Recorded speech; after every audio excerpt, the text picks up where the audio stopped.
Shabbat Shalom Bevorah, j'espère que vous allez bien et que vous avez passé une bonne fête de Rosh Hashanah. Ce Shabbat-là, il est assez particulier, on l'appelle Shabbat Teshuvah.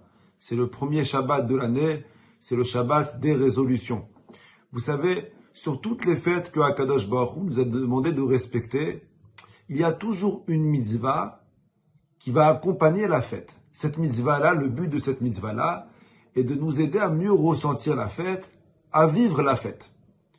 Un exemple. À Sukkot, par exemple, la semaine prochaine, on a la mitzvah de faire les arba minim, d'apporter les 4 espèces. Ça va nous aider à rentrer dans le bain de Sukkot. À Hanouka, nous avons 36 bougies à allumer en tout. À Pessah, le Seder de Pessah qui est composé de 15 étapes. À Purim, on a 5 mitzvot qui vont nous aider à ressentir la fête, à mieux vivre la fête.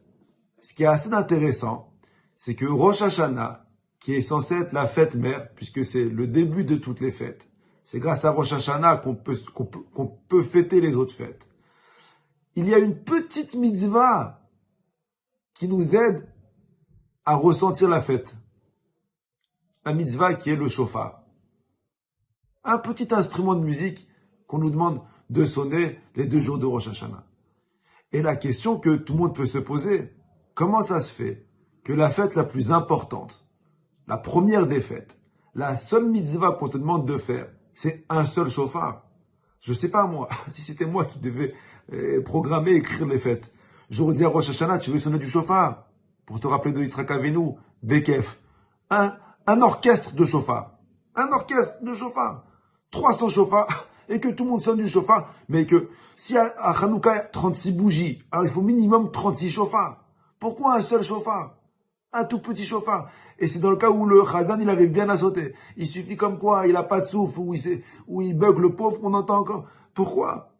Sonne 36 shofars, 1000 shofars s'il faut. Pourquoi un seul shofar? Le rabbi de Lubavitch donne une très belle réponse. Et le rabbi dit comme ça. En sonnant un seul shofar, premier jour de l'année, Akadosh Baruch Hu, il veut que tu prennes conscience, que tu réalises. Pour commencer quelque chose de nouveau, pour opérer un changement dans une personne, il faut commencer par quelque chose de petit. Ne cherche pas quelque chose de très grand à faire. Ne cherche pas de très grands changements à réaliser dans ta vie. Si tu vises trop haut, tu n'arriveras à rien. Commence par quelque chose de petit. Quelque chose que tu pourras tenir. Quelque chose de petit que tu pourras tenir, mais permanent. Quelque chose de kavua, quelque chose de fixe. Que tu te dis, écoute, je prends une seule chose, petite chose, mais cette chose-là, je la fais coûte que coûte. Tous les jours s'il faut. Un exemple.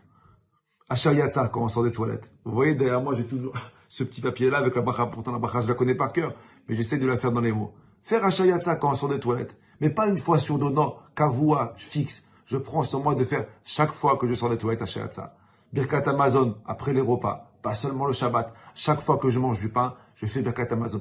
Vaut mieux prendre quelque chose de petit, mais de kavua, de fixe, de permanent, que de prendre un tas de résolutions qu'à la fin, tu sais que tu feras rien du tout. Une fois, j'ai vu quelqu'un à Rosh Hashanah, il est venu avec une liste de 3 pages de résolutions. Je lui ai dit, mais la prochaine fois, frère, écris les 613 mitzvot, c'est plus facile. Tu sais très bien que tu feras pas. Vaut mieux prendre une mitzvah que tu vas tenir que 100 mitzvot que tu respecteras pas. Vous savez, le jour de Kippour, c'est le jour du décès de Rabbi Akiva. C'est comme quoi Rabbi Akiva est décédé à Kippour.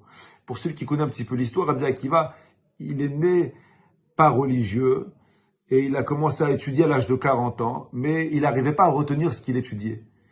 Et un jour, déprimé parce qu'il n'arrivait rien à retenir de ce qu'il étudiait, il passe devant un puits et il a vu que les gouttes qui sortaient du puits, ils ont réussi à faire un trou dans la roche. Rabbi Akiva, il s'est dit, mais je comprends pas, l'eau en elle-même, elle peut pas faire un trou dans la roche. Si je prends demain une bouteille d'évian que je renverse sur la roche, ça fait pas de trou. Comment ça se fait que l'eau, elle a fait un trou dans la roche? Et Rabbi Akiva, il a compris que, à force de tomber une goutte par une goutte par une goutte, pendant des centaines d'années, alors à la fin, ça fait un trou dans la roche. Et Rabbi Akiva, il a dit, le secret, c'est de pas prendre quelque chose de grand. De pas faire quelque chose de grand une seule fois. Le secret, c'est de faire quelque chose de petit, mais permanent, constamment. Une personne qui prend quelque chose sur lui, mais qui le fait à chaque fois, à la fin, ça fera un trou dans sa tête, ça fera un trou dans son cœur. C'est ça la fête de Rosh Hashanah et la fête de Kippour. Dans l'Aftara qu'on va lire aujourd'hui, on dit Kehui machem devarim yeshuvu el Hashem elokechem. Prenez sur vous des engagements et présentez-vous devant Akadosh Baruch Hu, votre Dieu. N'osez pas à Kippour vous présenter les mains vides, sans engagement. Amenez avec vous une promesse, une petite chose, un petit chauffard, mais quelque chose que vous allez tenir, quelque chose que vous allez fixer tous les jours de votre vie. Et une personne qui fait ça, c'est comme ça qu'on opère un changement dans une personne. Bracha v'atzlacha à vous et toute votre famille. À la semaine prochaine, si Dieu veut. Shana tova tikatemu v'tichatemu. Besefer chaim tovim u'shalom.